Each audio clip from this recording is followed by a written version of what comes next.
Hello friends, welcome back to our YouTube channel. आज हम लोग इस वीडियो में मौर्य वंश से जितने भी इम्पॉर्टेंट क्वेश्चंस बन सकते हैं वो सारे क्वेश्चंस के बारे में डिस्कस करेंगे। यह वीडियो आपके एग्ज़ाम पॉइंट ऑफ व्यू से बहुत ज़्यादा इम्पॉर्टेंट और हेल्पफुल है।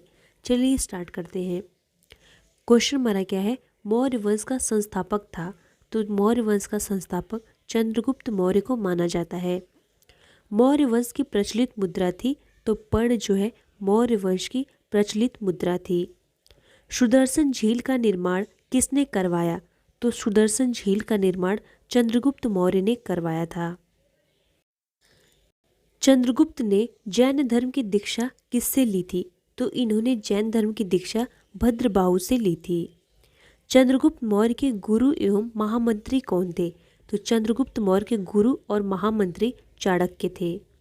चाणक्य के अन्य नाम क्या थे? तो चाणक्य को विष्णुगुप्त और कौटिल्य कहा जाता है। कौटिल्य रचित अर्थशास्त्र की पुस्तक संबंधित है। तो अर्थशास्त्र की पुस्तक जो है राजनीति से संबंधित है। भारत का मैकियावेली किसे कहा गया है? तो चाणक्य को भारत का मैकियावेली कहा गया है। मुद्रा राक्षस नाटक के रचयिता कौन है? तो मुद्रा राक्षस नाटक के रचयिता विशाखा दत्त हैं।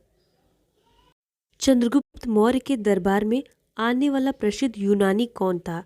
तो मेगस्थनीज था। इंडिका पुस्तक किसकी है? तो इंडिका जो है मेगस्थनीज के द्वारा लिखी गई एक फेमस पुस्तक है।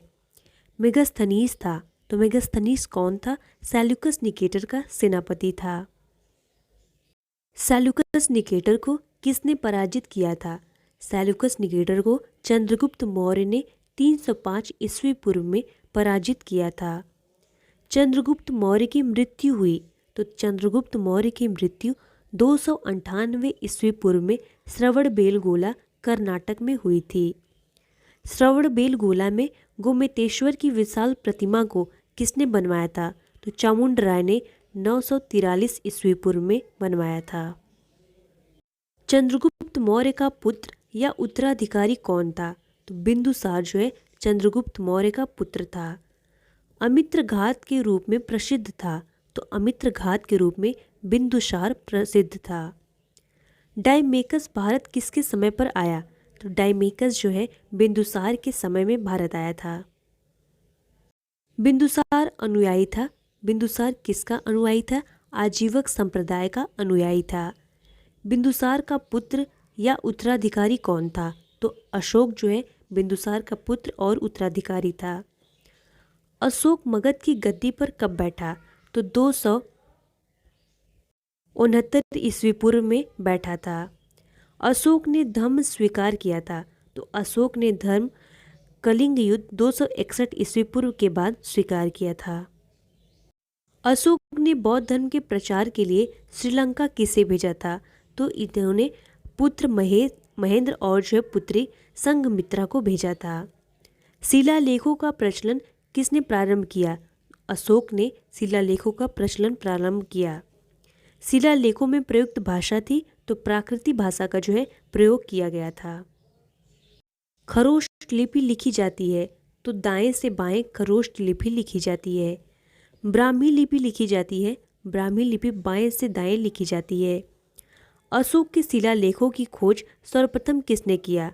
तो अशोक के शिलालेखों की खोज सबसे पहले टी फेथेलर ने 1750 ईस्वी में जो है किया था। अशोक के शिलालेखों को सर्वप्रथम किसने पढ़ा? तो सबसे पहले अशोक के शिलालेख को पढ़ने वाले जेम्स प्रिसेप थे, जिन्होंने 1837 में पढ़ा था। अशोक का सबसे लंबा स्तंभ लेख कौन सा है? तो 7वां जो है सबसे लंबा स्तंभ लेख है।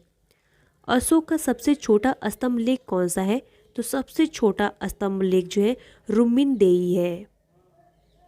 अशोक का नाम अशोक कौन कौन से शिलालेख में है? तो मास्की शिलालेख जो कि कहाँ पे है? आंध्र प्रदेश में है। और गुर्जरा अभिलेख जो कि मध्य प्रदेश में है। इसमें जो है अशोक का नाम अशोक लिखा गया है।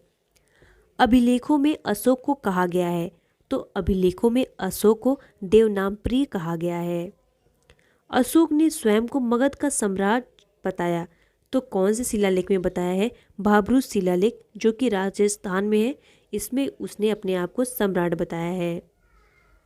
कलिंग युद्ध का वर्णन किस शिलालेख में है? तो 13वें शिलालेख में कलिंग युद्ध का वर्णन मिलता है। सांची स्तूप का निर्माण किसने करवाया? अशोक ने सांची स्तूप का निर्माण करवाया। सांची स्तूप कहाँ पर है? तो यह मध्य प्रदेश में स्थित है। बरहुत स्तूप कहाँ पर है? तो बरहुत स्तूप जो है मध्य प्रदेश में स्थित है। श्रीनगर की स्थापना किसने किया? तो अशोक ने श्रीनगर की स्थापना की थी। अशोक की मृत्यु हुई। अशोक की मृत्यु 232 ईस्वी पूर्व में हुई थी। मौर्य वंश का अंतिम शासक था। तो बृहदत्त को मौर्य वंश का अंतिम शासक कहा जाता है। शुंग वंश की स्थापना किसने की? तो पुष्यमित्र शुंग ने शुंग वंश की स्थापना की थी। शुंग शासकों की राजधानी थी। विदिशा जो है शुंग शासकों की राजधानी थी। पुष्यमित्र शुंग ने अश्वमेध यज्ञ करवाया था। तो 2 अश्वमेध यज्ञ करवाया था। महाभाष्य के रचयिता कौन थे?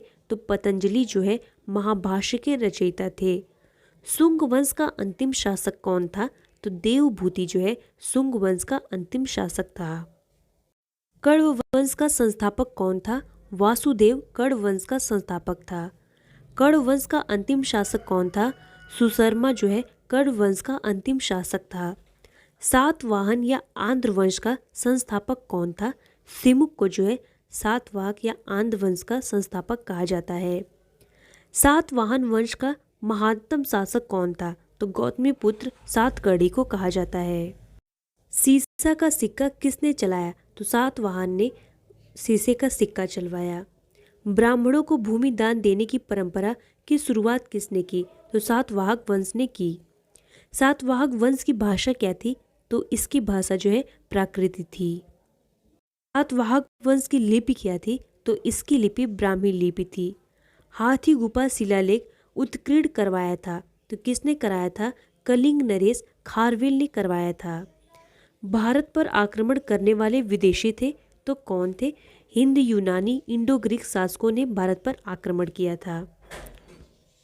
भारत आने वाला प्रथम यवन था। तो डेमेट्रियस जो है भारत आने वाला प्रथम यवन था। प्रमुख हिंद यूनानी शासक था। तो मिनांडर को प्रमुख हिंद यूनानी कहा जाता है। मिनांडर को किसने हराया था? तो पुष्यमित्र शुंग ने मिनांडर को हराया था। मिलिंद पन्हो ग्रंथ की रचना किसने की है? तो नागसेन ने जो है मिलिंद पन्हो ग्रंथ की रचना की। यूनानियों के बाद भारत आए। तो शक जो है यूनानियों के बाद भारत आए। शकों का सबसे प्रतापी शासक कौन था? तो रुद्रदामन शकों का सबसे प्रतापी शासक था। सुदर्शन झील का निर्माण किसने करवाया? तो रुद्रदामन ने सुदर्शन झील का निर्माण करवाया। संस्कृत में जारी पहला अभिलेख कौन सा है? तो जूनागढ़ या इसको गिरनार अभिलेख कहा जाता है। कुषाण वंश का संस्थापक कौन था? तो कुजुल कडफिसेस जो है कुषाण वंश का संस्थापक था। कुषाण वंश का प्रसिद्ध शासक कौन था? तो कनिष्क को कुषाण वंश का प्रसिद्ध शासक कहा जाता है। कनिष्क की पहली राजधानी थी। तो पुरुषपुर जो है कनिष्क की पहली राजधानी थी। कनिष्क की दूसरी राजधानी थी। तो मथुरा जो है इसकी दूसरी राजधानी थी। कनिष्क के दरबार में थे। तो कनिष्क के दरबार में नागार्जुन, अश्वघोष, वासुमित्र, चरक ये सभी जो है कनिष्क के दरबार में थे। आयुर्वेद के जनक माना जाता है। चरक को आयुर्वेद का जनक माना जाता है। भारत का आइंस्टाइन किसे कहते हैं? नागार्जुन को भारत का आइंस्टाइन कहा जाता है। शून्यवाद के प्रवर्तक थे। नागार्जुन को जो है शून्यवाद का प्रवर्तक कहा जाता है। सिल्क मार्ग को किसने आरंभ करवाया? तो कनिष्क ने सिल्क मार्ग को आरंभ करवाया था। शक संवत किसने चलवाया? तो कनिष्क ने 78 ईस्वी में चलवाया था। राष्ट्रीय कैलेंडर आधारित है। तो शक संवत पर राष्ट्रीय कैलेंडर आधारित है। विक्रम संवत की शुरुआत कब हुई? तो 58 ईस्वी पूर्व में विक्रम संवत की प्रारंभ हुआ। बुद्ध की मूर्ति का निर्माण कब हुआ? तो कुषाण काल में बुद्ध की मूर्ति का निर्माण हुआ। गांधार शैली फली फूली। तो कुषाण काल में गांधार शैली जो है फली फूली थी। शुद्ध सोने के सिक्के किसने चलवाए? तो कुषाण ने शुद्ध सोने के सिक्के चलवाए। प्राचीनतम सिक्के कहलाए। तो प्राचीनतम सिक्कों को क्या कहा जाता है? आहत सिक्के कहा जाता है। कुषाण वंश का अंतिम शासक था। वासुदेव कुषाण वंश का अंतिम शासक था। गुप्त वंश का संस्थापक कौन था? श्री गुप्त को गुप्त वंश का संस्थापक कहा जाता है। गुप्त वंश का वास्तविक संस्थापक था तो चंद्रगुप्त प्रथम गुप्त वंश का वास्तविक संस्थापक था। गुप्त संवत चलाया तो चंद्रगुप्त प्रथम ने 319 ईस्वी में गुप्त संवत चलाया। चंद्रगुप्त प्रथम का उत्तराधिकारी कौन था? तो समुद्रगुप्त चंद्रगुप्त प्रथम का उत्तराधिकारी था। सिक्कों पर वीणा बजाते स्थिर है, तो यह कहाँ स्थित है? समुद्रगुप्त जो है स्थित है। भारत का नेपोलियन किसे कहा जाता है? तो समुद्रगुप्त को भारत का नेपोलियन कहा जाता है। समुद्रगुप्त का दरबारी कवि था, तो हरिशेन जो है समुद्रगुप्त का दरबारी कवि था।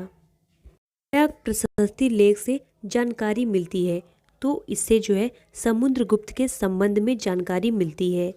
समुद्रगुप्त का उत्तराधिकारी हुआ तो चंद्रगुप्त द्वितीय जो है समुद्रगुप्त का उत्तराधिकारी हुआ।